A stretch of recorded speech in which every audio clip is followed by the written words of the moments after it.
I'm Mark Geary, your host and arbiter of all that is considered funny, and you're listening to a podcast called You Think That's Funny. You may interpret that title as either a declarative imperative or an accusatory statement, depending on your own inclination. If you'd like to follow along with this episode at a fanboy type level, you can also check out some of the funny things we're about to talk about. Links to everything are available at youthinkthat'sfunnypodcast.com. Or if you're feeling like you want to get to it straight away, you could go to YouTube and search for Urban Cowboy Sissy on the Ball. That sounds intriguing, doesn't it? All right, for those who want to do the research, you can hit the pause button right now. But for the rest of us, here we go. This week's guest is Tom Lawler. He is a corporate communications professional, but more importantly, is the creator and visionary that brought the Lincoln Lodge kicking and screaming into the world. For full disclosure on this episode, Tom is a friend and colleague of mine in comedy for over 2 decades. And as a precursor to what we're going to review, I do find the things that he finds funny to be funny myself. So let's talk. Oh, let's say hello, Tom. Hello, Tom. Hello, Tom, indeed. So let's actually get straight into it. Um, Well, first of so all, there's a lot to unpack there in your intro. I feel like I want to pause myself and just listen to that again. okay, Declarative imperative. Um, actually, I missed the comma. It's either a declarative, comma, imperative, or an accusatory statement. You think uh, that's funny? I did write that down. I did feel like those two words were redundant. So okay, Yeah, so we're missing some punctuation there. Okay. yeah, yeah. Thanks, thanks for picking that one up. And then when you say urban cowboy sissy ball, it sounds like you said sissy ball, but I think it's sissy bull, right? Sissy on the ball. Sissy on the bull. Okay, so Yeah. people, if they search for sissy ball, they might get some entirely different results. Well, Urban Cowboy Bull Ride gets you a few different ones. Sissy on the Bull is the specific scene that Okay, we're headed towards. I look forward to it. All All righty. right. So that's the groundwork laid for this thrilling installment. So let's go through. I think we're going to take a slightly different tack, and we're going to go through them one by one. Normally, I just rattle them all off, but we're doing them one by one because inevitably, Tom, you presented me with a very esoteric selection here. Nothing more esoteric than the first one, in fact. Um, I'll mention it, and you can sort of elaborate for us. So, the first thing that Tom finds funny, there's a scenario where the unlikely customer walks into a bar, and the room freezes and then reacts. Why do they always have a record player and a pool table in these scenes? Please elaborate. Yeah, so it doesn't matter if it's the 50s or 10 years ago, it's always the sound of a record being scratched. So that means that the soundtrack in this room is being powered by a record player for some reason. And somehow the shocking entrance of this person, either a white person, all black club, or vice versa, it's causing someone to back into the record player and scratch it. I don't understand why that happens that quickly. But that seems to be the sound effect that is kind of the go-to trope here for that kind of scene. And I wonder why we haven't rethought that more often. But you do find it funny. I mean, this is something or you find it funny as to why it's used, or does it make you laugh It in makes the me it scene? makes me laugh that it's just kind of a lazy idea that keeps getting repeated, Okay. and that's what's funny about it. It's like, okay, here we're doing this again. Okay. So I don't think there's anyone on this planet who is not familiar with this trope. So give me, when you think of this, okay, what's the one? I've got an idea what the answer is going to be. Let's see if I get the right one. Give me the one that sticks in your mind.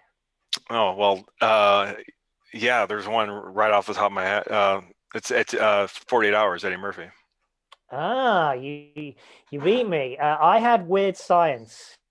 Ah, and well, that's uh, That's the vice. That's the carbon the photo negative of that one. Yeah. So that's a white kid's going to a black blues club.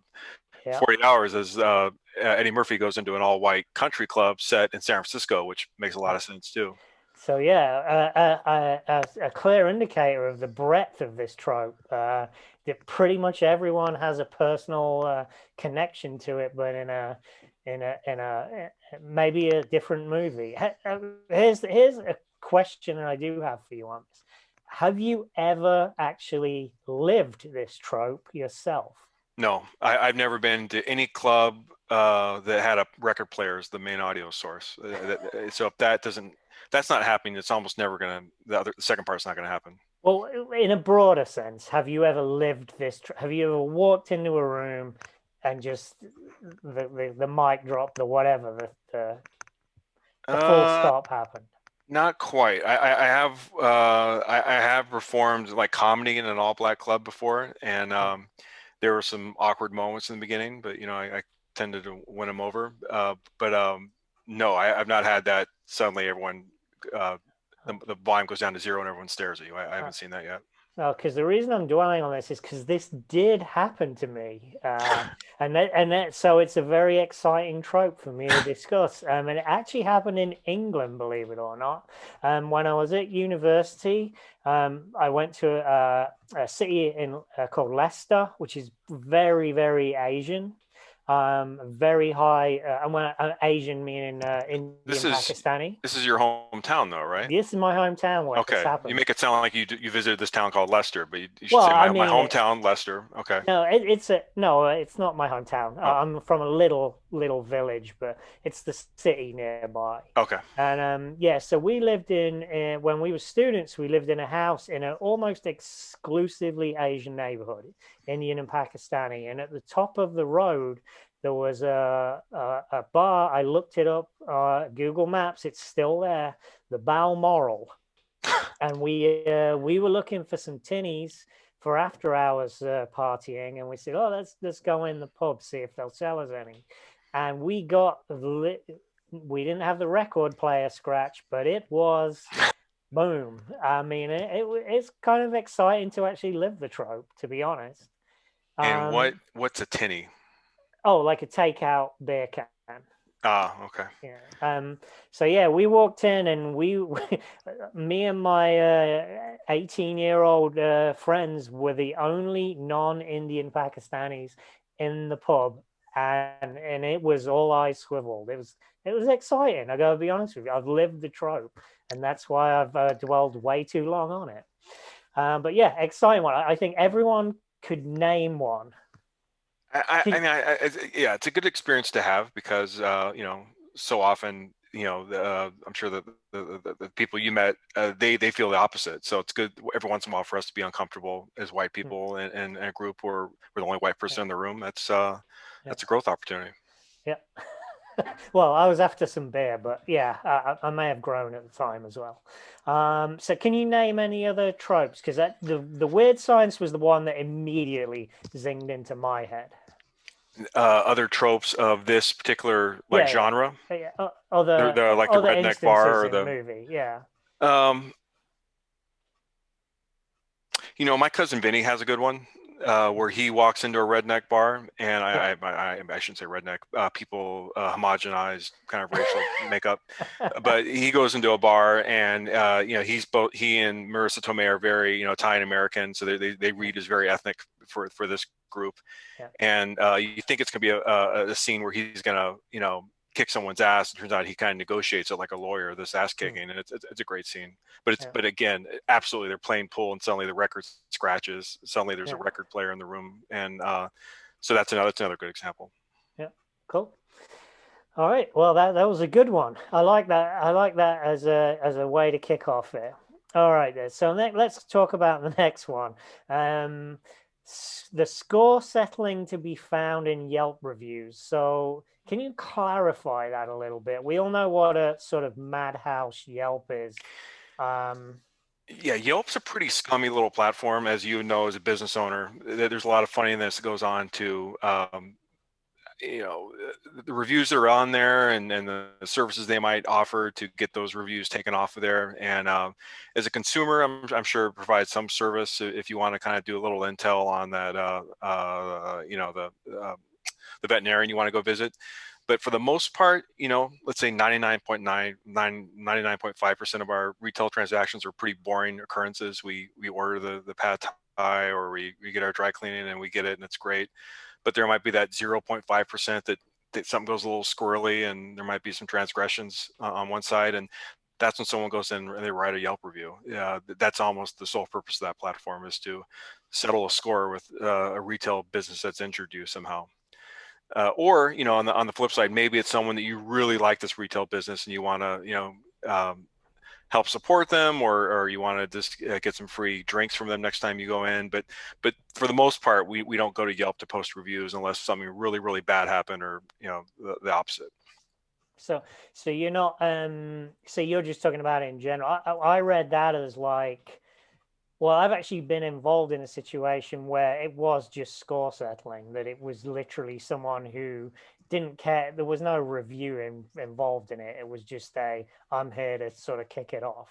So are you looking for things that are clearly, transparently not related to a transaction, that are just, you know, I'm here to sabotage, or you Well, just like the general brawl that is Yelp? I mean, I just find it, you know, just as a way of like media criticism, right? It's kind of like first-person journalism. People are going on to Yelp and they're giving you their story about what went wrong with this particular business, and it's kind of a perversion of what it's for. You know, it should be a way to kind of, you know, provide some feedback on the business or what you got from it, but it shouldn't be this, you know, this first person how I got wronged, and you know, Yeah. and everyone you know, no one should patronize this business because of how they've wronged me. Hmm. So just the general bitterness of it all is amu is again, is this do you find the reviews funny Oh in yeah. terms of themselves, Oh or you yeah. just like it's funny? Yeah, okay. Yeah, I Because mean, social media is this kind of a, you know, we're in an era now where, you know, it's all performance, and you know, there's a reason people, it's not quite pen to paper, but whatever they do, the keyboard to screen, why they take the time to do this. They you know, they obviously want to memorialize something, and they want to do it for an audience, and you just have to kind of decode why did they spend the time writing this review. And yeah, I'm definitely amused by it. You can certainly find similar entertainment on Craigslist if you look hard enough. I know you're on Craigslist, maybe not as much as you used to be, but just in the free section. well, yeah, that's where it's especially juicy. Yeah, you can read into some of those free ads like, I don't want to get involved with that person's personality just based on the way they've worded this ad. You know, it's not worth it.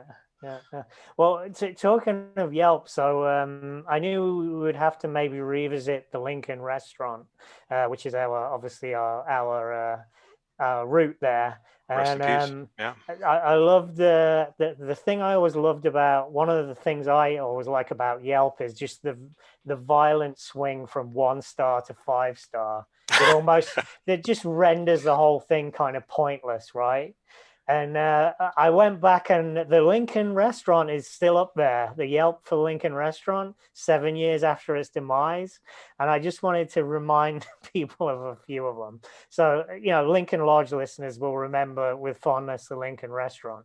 The classic Yelp of a mixture of 1 stars and 5 stars that leaves you wondering what the hell is going on in this thing. Here's with some of the best ones I picked out.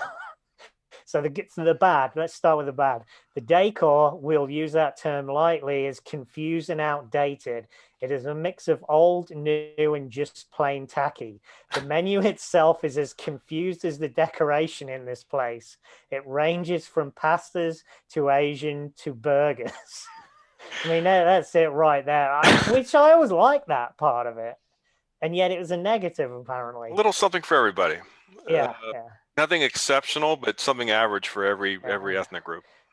Here's one getting right to the point. Who eats at this place? I'll tell you who. Old people. The inside looks like a grandma's parlor, and you get bland and mushy food. Well, I'm going to disagree with that on the latter part of it, but I mean that's why we picked it, right? Again, a negative that's a positive. Yeah, I mean, you look, the average of a 1 and a 5 star is a 3 star, which is that's a solid Yeah, score. yeah. So that's respectable. So here's my favorite of the negatives. This one with the vaguely racist menu. Oh no. The cigarettes available at the counter, slot machines in the back. I walked out more confused than when I walked in. So someone was looking for some sort of philosophical sucker in a restaurant, apparently. Yeah, and interesting the word confused comes in again there. It almost makes you think that this the same person wrote two reviews here. Vaguely racist. Vaguely, yeah, a I mean, vaguely it's named racist after menu. Lincoln. He's the good president, of that war. That's just, I don't know, that's hilarious. I've never read politics in a menu ever, got to be honest. Maybe I shouldn't have had the Hitler fries so much, but I don't know. Okay, so here's the good ones. This is one of the best kept secrets in the city. Well, we all know how secret it was. There was no one ever in there. Um, it is straight out of the 70s with wood panels, walls, and hostesses with giant hair. That's That why that you is picked the place. That's exactly why. Yeah, and if it wasn't a best kept secret, we wouldn't have got the venue for Friday nights for uh, 15 years or Yeah, however many it was. yeah, Yeah, it really was a gem, of a Chicago diner institution. And I mean, we were probably using the space a little past its heyday. I'm sure in the 70s and 80s, we never would have been able to get in there. But yeah, I mean, those kind of places aren't opening up anymore. So Yelp was kind of beside the point for a business like that. Like I think you'll find reviews that people had a solid breakfast skillet. That's why you go there. yeah, yeah. Well, let end on this final positive one because this one sort of made me laugh a little bit more. I didn't feel as if I was being treated differently for being tattooed, non-tattooed, straight, gay, having kids and lots of piercings, poor, rich, dumb, whatever. And I felt good about leaving a 20% tip. I Not mean, vaguely racist at all. I don't. Yeah, This is. I never knew that setting foot in a restaurant could be such a political statement until I read the Yelp for the Lincoln restaurant. yeah, a little bit of a Rorschach test. You Yeah. see what you want to see. So yeah, Yelp. Anyway, sorry to bring the nostalgia back there, but I felt that was a good connection for this podcast. So okay, so here's the one I that hope you. Yelpers report that the location's now closed. Tell me that there's that notice at the top of the Yelp review for the Lincoln restaurant. Yeah, actually, someone changed the picture to be from one of the Lincoln Lodge shows, which it hadn't been before. And a lot of the main reviews were sort of "we went there when it closed," Ah, okay. So at sort of least thing. So it's not yeah, yeah, confusing. yeah. Okay, so now you've got one that kind of floored me a little bit. So you're gonna have to give me this. This is definitely an Americanism that I cannot get into, cannot understand. So one of the things that makes you laugh is the whole mystery of ethnic appropriation cons. So by way of illustration, Rachel Delisle and Hilaria Baldwin are called out here. So please explain this one. Yeah, so Hilaria Baldwin's the most recent example. I think this kind of broke over the holidays, and that's the wife of Alec Baldwin, and I think she's young, 20s maybe, but I think they have a kid or two now. He met her when she was a yoga instructor, and I think she got involved with media appearances pretty soon after that. Started kind of suddenly popping up on cooking, doing cooking segments, but I didn't know the whole story till Amy Schumer kind of blew it up. Amy Schumer is to Hilaria Baldwin that Hannibal Buress is to Bill Cosby. She's kind of the one that brought the whole thing down. But what happened was she kind of criticized a picture of kind of a half-naked Hilaria Baldwin with her baby, and then Hilaria Baldwin went on Twitter and kind of did a kind of a speaking from the heart on misinterpretations of this photo, and she suddenly wasn't speaking with a Spanish accent that everyone had seen her talk with for the last few years, and then it became kind of mysterious, like why is she not speaking with this accent anymore? And then that all got unpacked, and you realize that her name is Hillary Baldwin. She grew up in New York, and she's not coming from Spanish parents or Spanish family members, Yeah. and she's just kind of a white girl from upstate New York, and a lot of people started playing back some of her old appearances and putting them out on Twitter, and they're showing her like fumble for the word for zucchini in English, and just lots of different things that are you can realize how hard she's been working on this accent and this character, and then what's funny about this is you wonder, okay, this is obviously like a long con. It took her a long time to come up with this one, and you kind of wonder what the payoff is. And I guess the payoff is, well, if you're a media personality, there can be books and maybe there's a cooking show or there's some career out of this. And I guess she thought if she's Spanish, it gives her a gimmick that she wouldn't have if she wasn't. But then you wonder, like, who's all in on this conspiracy? Because obviously, Alex got to be in on it. But are all the Baldwin brothers in on it? How deep and wide is this web? And that's still unknown. But it's funny because it doesn't seem like it's worth the pursuit and the risk. Yeah, I still remember the shock when I found out Madonna wasn't British. I'm still reeling from that. Well, All of a sudden, one day she had an American accent. I was, whoa, whoa, when did this happen? I mean, I guess she's just trying to get that Euro passport, though. I mean, if that's what it takes. Yeah, yeah, that's true. Yeah. Okay, so yeah, it is. It's definitely okay. I guess I didn't understand it until you sort of explained it. It is kind of a funny thing to go to. It's almost like method acting, but in real life, right? Yes. Yeah, she should have married Daniel Day-Lewis instead. Would have come off as more genuine. Right. Well, I mean, he does it for a role. I mean, sure, this Yeah, is a role too, but it's yeah. just the mystery of why. Okay. Yeah, What's the big yeah. payoff here? Okay. All right. All right.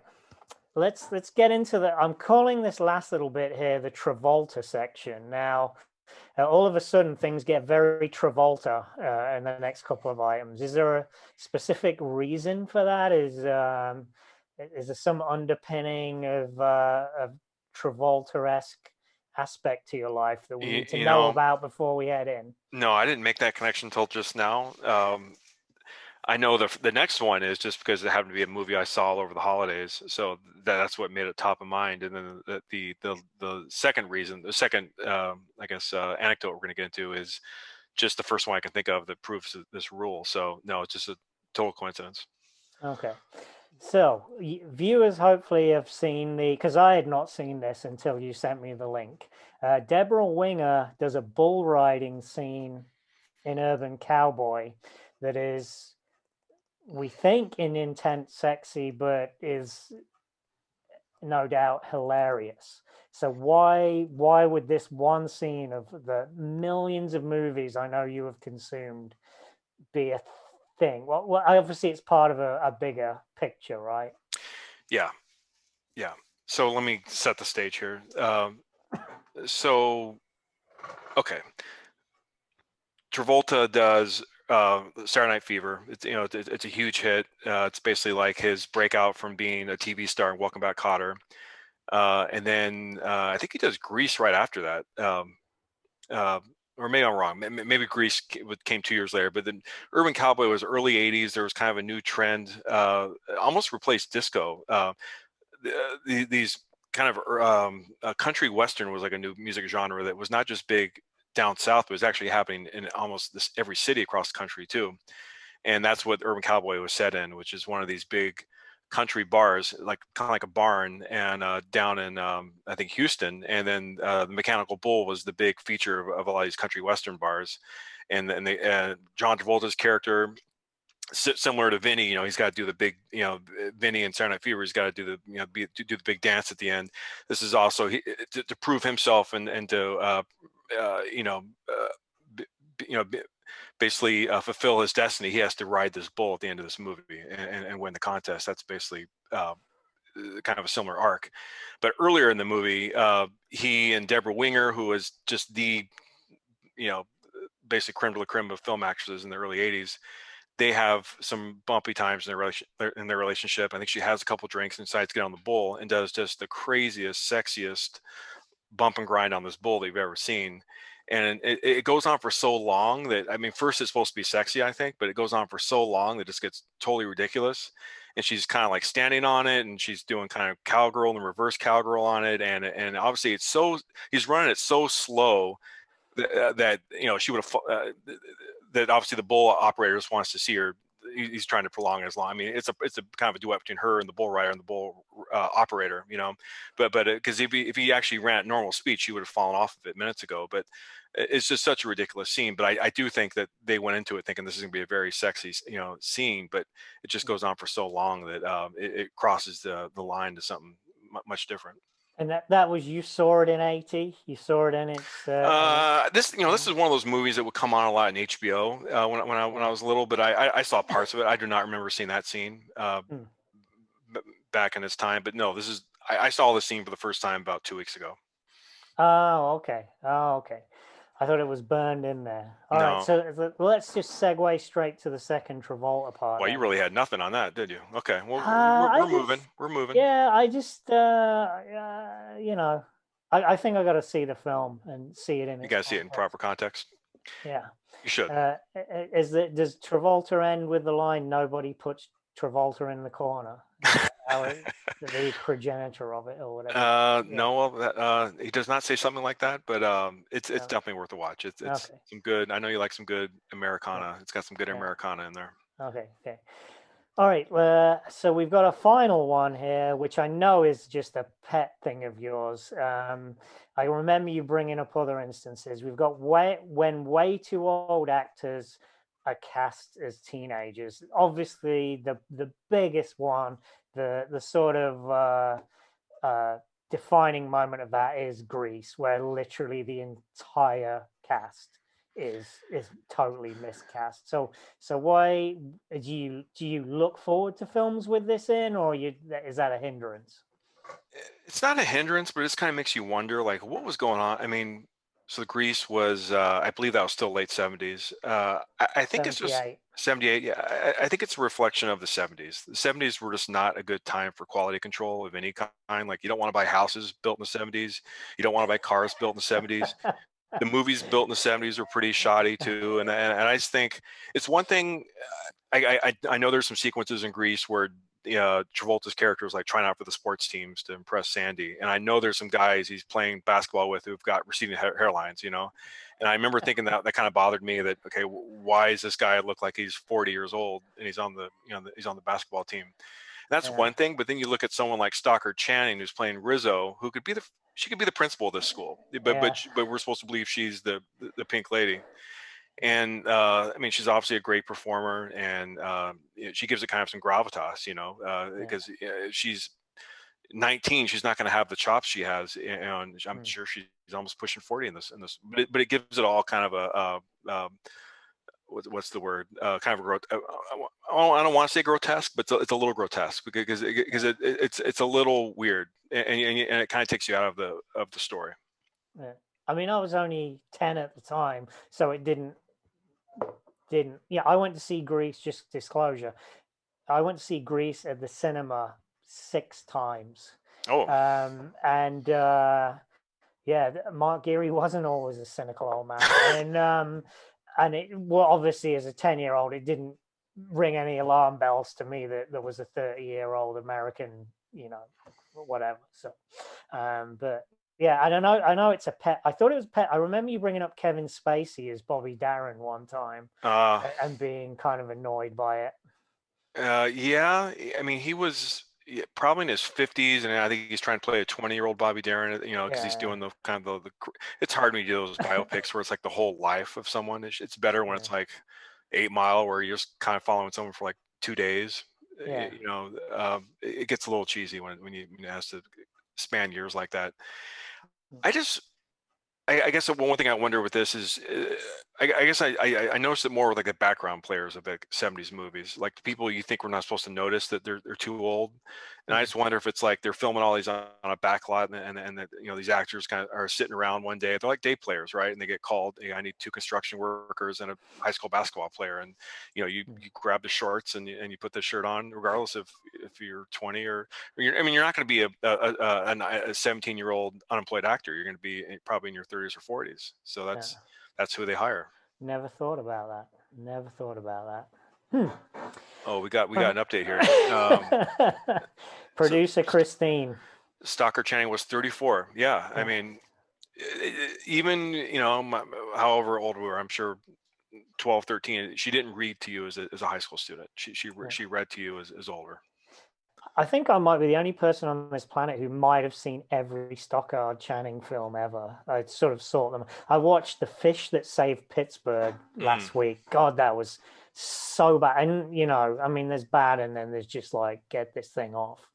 And then Big Boss is a favorite of mine. That's a sort of, I don't know if you're probably familiar with that because you've seen everything, but I have Big not seen Boss is, everything. it's kind of like a spoof disaster movie where they're on a bus.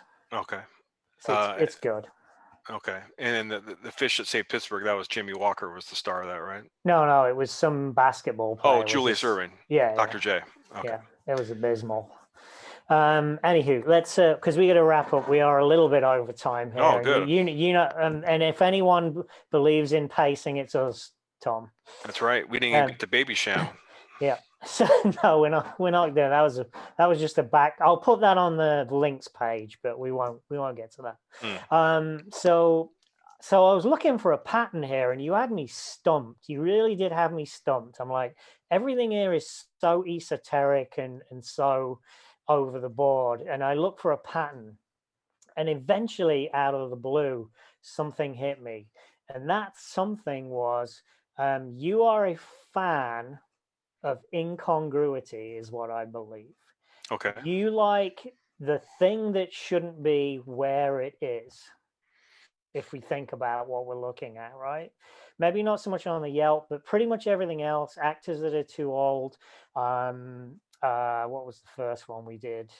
Diddly do. I've forgotten The already. record player and the redneck bar. Things that are not where they should be seems to be your psychological pattern. So I did some research on it, right? And there's actually an incongruity theory behind comedy, believe it or not, on Wikipedia, which is our obviously main source. The incongruity theory states that humor is perceived at the moment of realization of incongruity between a concept involved in a certain situation and the real objects thought to be in some relation to the concept. There you go. That's it in scientific terms. It's actually, and it goes on to say it's the realization of the incongruity, not the incongruity itself, that makes us laugh. I'm starting to get the gist of this podcast. So Yeah. every podcast ends with a little lesson here at the end. No. I mean, sometimes the research doesn't bear out. So Uh, we go on. 18th century Irish philosopher Francis Hutcheson expressed in Thoughts on Laughter, 1725. So they were analyzing comedy back in 1725, well before Mark Maron. What became a key concept in the evolving theory of the comic? Laughter as a response to the perception of incongruity. It's there's some weight behind this. yeah, Theory. I mean, tension is definitely one thing you need. You need Yeah, tension, and then you need the relief from the tension. And I yeah, guess the laughter is what you do to relieve that tension. yeah. Yeah. I mean, that's definitely there's a mechanisms at play here, but you're an incongruity person, Tom. That's the die is cast. All right. I'm inside your head now. Giving me a lot to think about, mull over. Yeah. So that's really what I found. So let's wrap this up because we are a little bit over time, like I say. So how have the things that you find funny influenced you in your own output, shall we Uh, say? Where do you take what you see as funny and apply it? Do you or do you not? I do. I think a sense of humor is a good lubricant in life, and a good lubricant in personal relations. And uh, I'm like most of us who work. It's been stressful and hard, and I think when I find times bring humor into work, it's a good thing. I don't go out of my way to share jokes, but I just find ways to lighten the mood with humor when I can. So if you walked into a bar with a mechanical bull, you'd say, "I know what to do. I know what to do in this situation." Uh, Diffuse the room. I would love to recreate that scene sometime. Yeah, but you really have to do some rehearsals and make sure you and the bull operator really have a solid plan. Okay. Otherwise, someone's gonna get hurt. Okay, and we'll wrap it up with one final question here. What's the one thing that everyone else seems to find funny and Tom Lawler does not find funny? Ah, jeez. I know I should probably prep on that question, give people a chance to think, but Kevin Hart's one of those, right? Everyone thinks Kevin Hart's funny. um, I I think don't. I think that's one of them. And I'm not quite on to Team Kevin Hart yet. No, okay, because No. he's a personality comic more than anything. I think that enthusiasm is what's selling people, right? Well, that's a big part of comedies. You got to sell it, you know. Yeah, yeah. But yeah, I just don't. I heard he has a special. It's a real like post-pandemic special that's really dark, and maybe that's the one that's going to convert Uh, me. the darkness will pull you in. Yeah, yeah. Okay, But but let's but see if what that. I've seen of him so far, and it seems very in line with all his commercials, I'm just not into it. Okay, Kevin Hart. Well, he's got the dollars. We do not. So, anyway, we're going to wrap this podcast up. Sorry, we overran a little bit, people. I will be back at 30 minutes next time. I absolutely promise. Tom, do you have any final comments to add? Here's my cat just to tell us we are running over. No, this is good. Thanks for having me. All right. You have been listening to You Think That's Funny podcast.com, and we'll insert a generic fade out at this point.